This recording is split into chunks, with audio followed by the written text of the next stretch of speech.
तुम्हारा favourite subject कौन सा है? इंग्लिश और हिस्ट्री। अच्छा, और शर्मा क्यों रही हो? थोड़ा पास आओ। मैं क्या सोच रहा था, इस बार तुम्हारे समर वेकेशन पर मसूरी घूमने चलेंगे। लेकिन ना मेरा समर कैंप है तो मैं वहीं जाऊंगी। अरे कोई बात नहीं, फिर तुम जहां कहोगी हम वहां चलेंगे।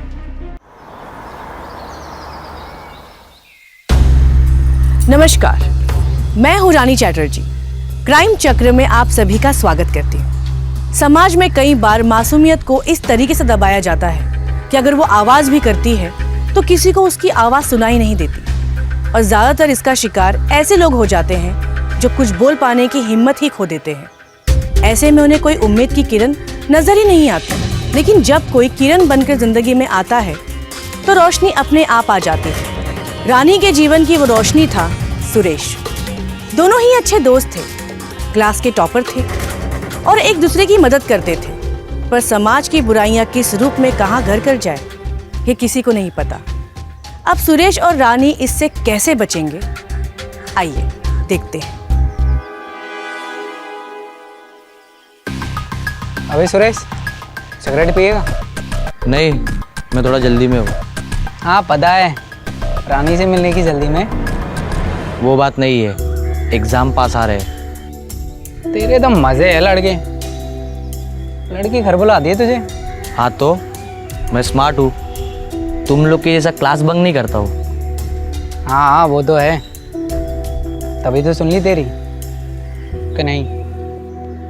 देख, फालतू की बात मत कर, काम क्या है ये बता। हाँ जानता हूँ, पढ़ाई में ज़्यादा गुम मत हुआ कर, कभी किताब से नज़र हटा के लड़की के दिल में झांके कर। मेरे पास तेरे फालतू बातों के लिए कोई जवाब नहीं है। मुझे पढ़ाई के लिए लेट हो रही है, मैं जा रहा हूँ। तू अपना टाइम पास यहाँ पे करते रहे, ठीक है? बाय।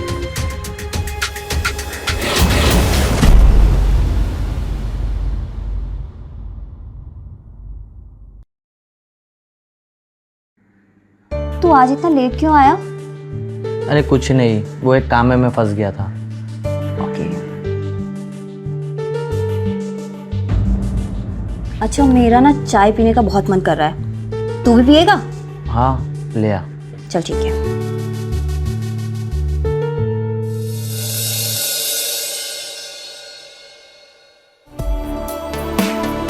सुरेश, हाँ चाय बाद में पीते हैं, अभी ना कुछ और करने का मन है।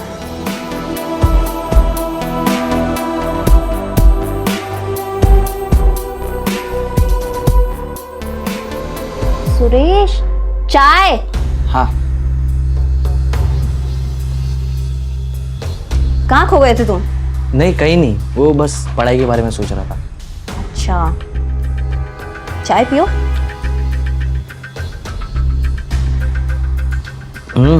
बड़ी अच्छी चाय बनाई हो। Thank you. अच्छा सुनो, हाँ मुझे ये क्वेश्चन समझ में नहीं आ रहा है, जरा समझा दोगी? हाँ। ये वाला।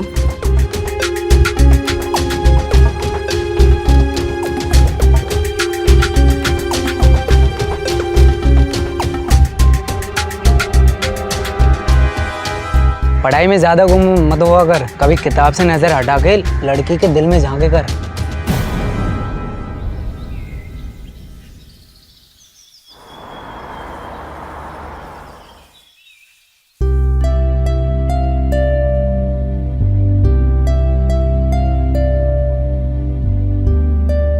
दी, ये सब क्या कर रही हो? आज ना तो मेरा जन्मदिन है और ना आपका। अरे तो फिर ये सब किस चीज के लिए? अरे वो जीवन अंकल आ रहे हैं ना आज। जीवन अंकल? हाँ। मेरे कोई अंकल नहीं है वो। अच्छा, अगर वो मेरे अंकल हैं और तू मेरी बहन है तो वो तेरे क्या हुए? तुम्हारे अंकल होंगे वो, मेरे कोई सगे नहीं है।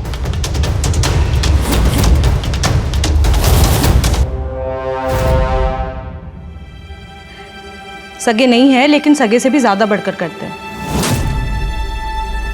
आजकल तो अपना सगा कोई इतना नहीं करता जितना वो हमारे लिए करते हैं। मुफ्त में रहने के लिए जो मिलता है उनको। होटल में रहने की हैसियत है उनकी, यहाँ सिर्फ इसलिए रहते हैं क्योंकि हमारी फिक्र करते हैं। और वैसे भी मुफ्त में नहीं रहते। क्यों? तेरे लिए इतने सारे कपड़े, मिठाइयाँ और तेरे कॉलेज की फीस और इस पूरे घर का खर्चा वही तो चलाते हैं। और तू तो जानती है कि बाबा के जाने के बाद इस पूरे घर का भार उन्होंने ही अपने कंधों पर उठा रखा है। अच्छा सुन, आज सुरेश को मना कर देना कि शाम को ना आए। अंकल जी आ रहे हैं ना? तो ये कि 2 ही दिन के लिए तो आते हैं, शाम को बैठेंगे, गपशप करेंगे। पढ़ाई का क्या है, वो तो रोज की है। मुझे नहीं लगानी उनके साथ कोई गपशप। मैं चली कॉलेज, तुम बैठी रहो यहीं।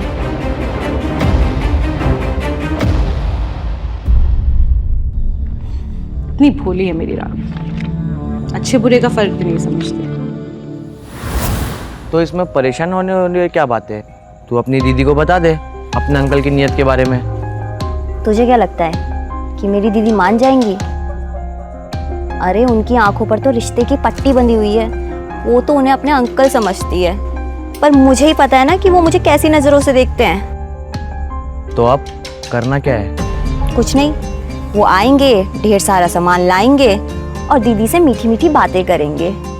और तब तक वो हमारे घर पर भी रहेंगे और मैं अपने ही घर पे घुट-घुट कर जी रही होंगी। और जब दी बाहर चली जाती है ना, तो मुझे बहुत डर लगता है। ठीक है, मैं कुछ सोचता हूँ, लेकिन तब तक तू अपना ख्याल रख। और मैं अब तभी तुम्हारे घर पे आऊँगा जब तुम्हारे मामा जी चले जाएंगे। मुझे नहीं करनी बात तुझसे। और अंकल, आने में कोई तकलीफ तो नहीं हुई? नहीं नहीं, यहाँ आना तो हमें हमेशा पसंद है। लीजिए, रानी आ गई। जब से आए हैं 10 बार तेरे बारे में पूछ चुके हैं। चलो जल्दी पैर छुओ। अरे रुक्मणी, ये क्या? अरे नहीं नहीं नहीं नहीं, आओ आओ, बैठो। वैसे रानी, आज आने में इतनी लेट कैसे हो गई? मैंने कहा था ना जल्दी आना। वो दी, कॉलेज में ना एनुअल फंक्शन है, तो उसी की तैयारी चल रही थी। ठीक है। रुक्मणी, रानी बड़ी होकर और भी खूबसूरत हो गई है, बिल्कुल रानी की तरह लगती है। एक कप चाय और पीने का मन कर रहा है। जी जरूर।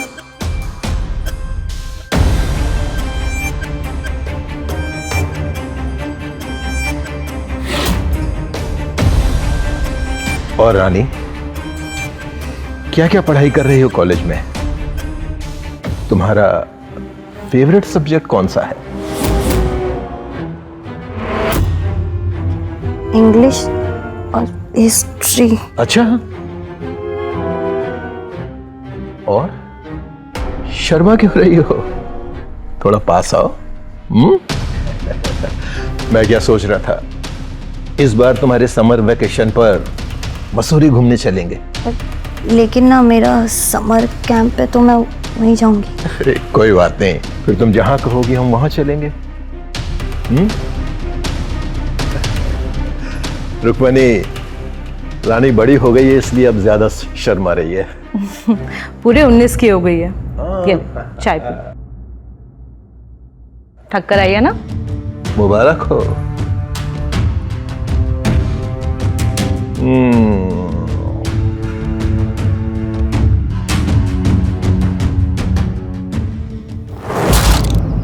आज समाज में राम और रावण दोनों एक साथ देखने को मिलते हैं। कब कौन किस रूप में आपकी मदद करता है और कौन कब किस रूप में आपका फायदा उठाता है, ये कोई नहीं बता सकता। और उसी तरह का एक आदमी था रानी का अंकल। इंसान की शक्ल में हैवान, जो किसी भी हद तक जा सकता है। रिश्तों की आड़ में ये लोग ऐसे कारनामे करते हैं कि इन्हें रोकना भी आसान नहीं होता। सुरेश ने रानी की मदद करने का फैसला तो कर लिया, पर उसे भी नहीं पता था कि वो कैसे मदद करेगा। पर रानी को बचाना तो उसके लिए सबसे ज्यादा जरूरी है।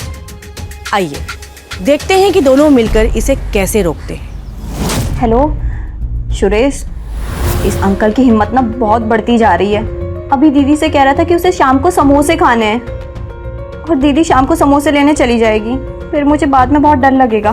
तू टेंशन मत ले, मैं अभी मेरे घर पे हूँ, मैं अभी तेरे घर के लिए निकल रहा हूँ। और जैसी तेरी दीदी अगर बाहर जाए तो तू बस एक मिस कॉल मार देना, मैं पढ़ाई के बहाने तेरे घर आ जाऊँगा। हाँ ठीक है, पर मुझे बहुत डर लग रहा है। तू डर मत, बस एक मिस कॉल।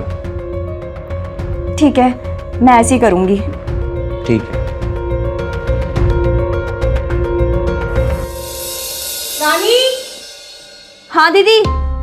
रानी, आई दी। आजकल के बच्चे भी ना सारा दिन। हाँ दी, क्या हुआ? अंकल को ना छोटे लाल के यहाँ के समोसे खाने हैं, तू खाएगी? हाँ, मेरे लिए भी ना 2 लेकर आ जाना। अच्छा ठीक है, तुम अंकल के पास बैठो, उनका ध्यान रखो, मैं लेकर आती हूँ। ठीक है। मैं आती हूँ अभी। हाँ।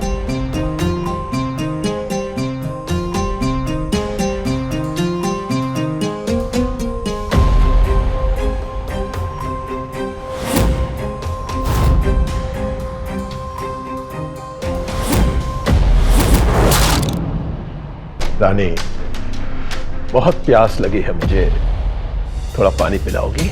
जी।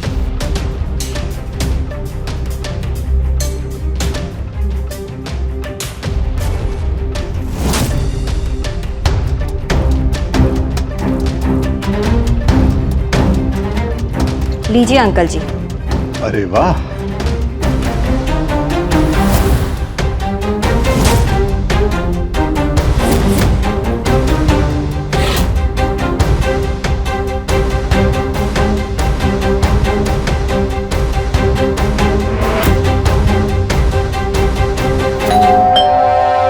अंकल जी, वो मेरा फ्रेंड आ गया है।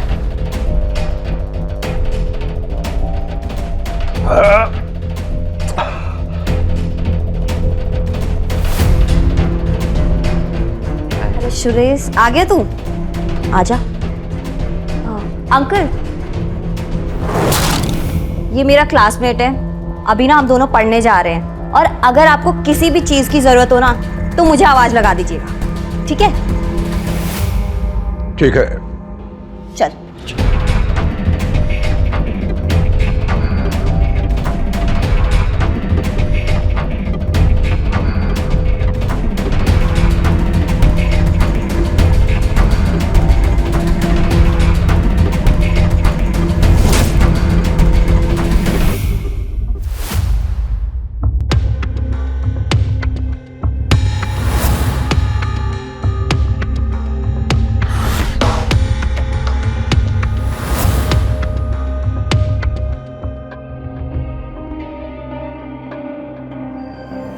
ये दोनों बेडरूम में क्या कर रहे हैं? देखना चाहिए।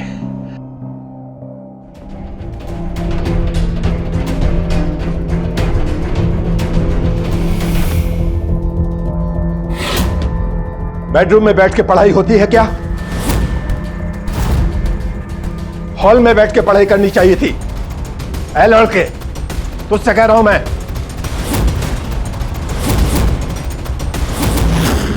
अंकल, सुरेश नाम है इसका। हाँ, जो कोई भी नाम हो, सीधा बेडरूम में घुसा चला है। आप गलत समझ रहे हो अंकल। मैं गलत नहीं समझ रहा हूं, सब समझता हूं। बेडरूम है, बिस्तर भी लगा हुआ है, और जवान लड़की है। शर्म नहीं आती? तेरी तो नीयत ही खराब है। नीयत तो तेरी खराब है अंकल, हमें सब पता है।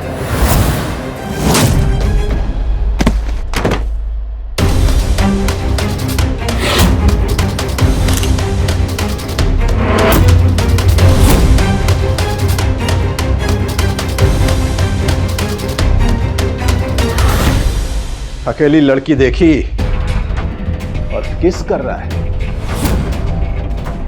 अभी ये फोटो मैं रुक्मणी को दिखाऊंगा, और तेरा इस घर में आना जाना ही बंद करवा देता हो। निकलो यहां से।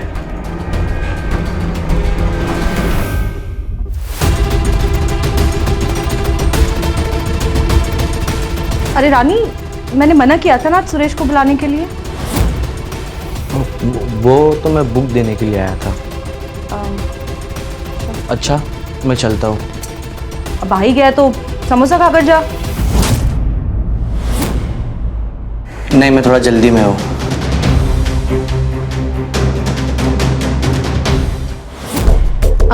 अंकल, एक चाय और चलेगी? रुक्मणी, कितना चाय पिलाती हो? बस अभी नहीं। वो क्या है ना कि शिखा की बेटी की तबीयत खराब है, तो मैं हॉस्पिटल जा रही थी। आने में थोड़ा टाइम लग सकता है, और रानी भी अभी सो रही है, इसलिए पूछ रही। नहीं, अभी नहीं। अरे हाँ, रानी आज कॉलेज नहीं गई? नहीं, कह रही थी आज नहीं जाना, अभी तक सो रही है। ठीक है, अच्छा तुम जाओ। ठीक है, आप ध्यान रखिए। हाँ।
अंकल, ये क्या कर रहे हैं आप? अरे अरे अरे, कुछ नहीं कुछ नहीं। देखो, घबराओ मत। हाँ? अंकल, ये गलत है। नहीं नहीं, कुछ गलत नहीं है। घबराओ मत, डरो मत। पास आओ ना, पास आ जाओ। हाँ, सब ठीक होगा। आ जाओ। ओ अंकल। कौन है बे? ओ, तो तू है। तुझे फोटो चाहिए थी ना? नहीं मिलेगी। मैं वो फोटो लेने के लिए नहीं आया। तो फिर क्या? कल जो तुमने आइडिया दिए थे, मैं तो उसके लिए आया हूँ। कौन सा आइडिया? वही, जैसे आपने हमारी फोटो ली थी, वैसे हमने तुम्हारी वीडियो ली है। वो देखो कैमरा।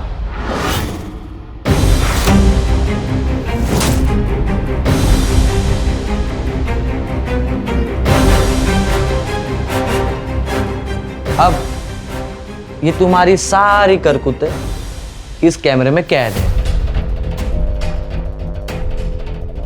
अरे कैसी बातें कर रहा है? मैं तो अपनी बिटिया रानी के कपड़े ठीक कर रहा हूं, बस, और कुछ नहीं।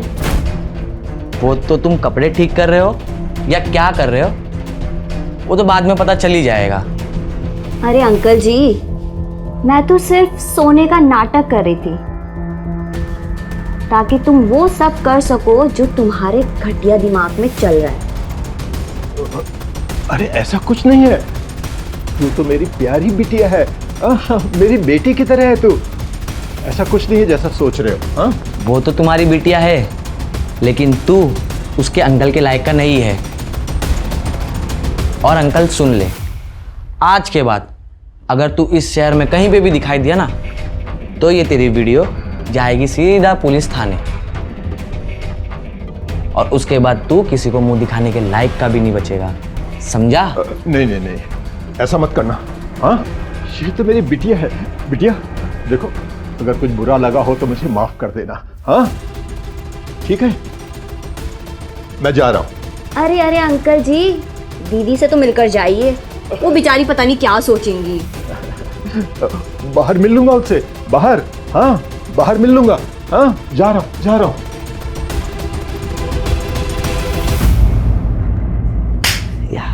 फाइनली हमने कर दिखाया। उस ठरकी के अंकल को भी भगा दिया और हम भी बच गए। यस। अगर आज आप और मैं अपने आसपास देखेंगे तो हमें ऐसे कई केसेस नजर आएंगे जहां यही सब होता है, पर हम कभी ध्यान नहीं देते। दरअसल रानी की तरह रोज हजारों लड़कियां इस तरह समाज में यौन शोषण का शिकार होती हैं। परिवार की इज्जत इन्हें कुछ बोलने नहीं देती और इसी बात का फायदा उठाकर अंकल जैसे कुछ हैवान रानी जैसी मासूमों पर अत्याचार करते हैं। अगर रानी के जीवन में सुरेश ना होता और वो सही समय पे उसे बचाने की तरकीब ना निकालता तो ना जाने ये खेल कब तक चलता रहता और कब तक रानी इस शोषण का शिकार होती रहती। शोषण सिर्फ शारीरिक तौर पर नहीं होता, किसी भी तरीके से हो सकता है। इसीलिए अपने आसपास सावधानी बरतिए और ऐसी किसी भी हरकत को रोकने का प्रयास कीजिए, क्योंकि आप और मैं मिलकर ही समाज को बेहतर बना सकते हैं। मैं रानी अब आप लोगों से विदा लेती हूँ। आप लोगों से जल्द मुलाकात होगी क्राइम चक्र के नए एपिसोड में नई कहानी के साथ। तब तक आप लोग सचेत रहिए अपने आसपास होने वाली घटनाओं से। नमस्कार।